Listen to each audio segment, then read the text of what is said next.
এরপরে চলে যাবো আমরা ফোর্থ জেনারেশন। পুরো জেনারেশনটাকে আমরা এবার চেঞ্জ করছি। কি কি থাকছে এর মধ্যে, কিন্তু আপনারা যদি ছোটখাটো এডিটিং করতে চান, ছোটখাটো ফটো এডিটিং, ভিডিও এডিটিং, সব রকম কাজ করতে পারবেন মাল্টিটাস্কিং বাজেট ফ্রেন্ডলির মধ্যে। কি থাকছে i5 ফোর্থ জেনারেশন দিয়ে থাকছে। এর মধ্যে থাকছে H81 মাদারবোর্ড, তার সাথে থাকছে i5 ফোর্থ জেনারেশন প্রসেসর, তার সাথে থাকছে 8GB DDR3 র্যাম, তার সাথে থাকছে 256GB SSD, normal cabinet SMPS, normal keyboard mouse, আর সাথে থাকছে 19 ইঞ্চি মনিটর দিয়ে আপনারা পেয়েছেন মাত্র 9500 টাকায়।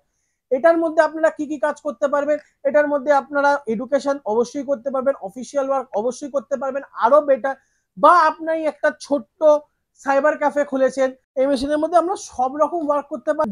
যাদের বাজেটটা লোয়েস্ট আছে একদম 10,000-এর মধ্যে, কিন্তু আপনারা i5 ফোর্থ জেনারেশন দিয়ে এই সেটআপটা পেয়ে যাচ্ছে।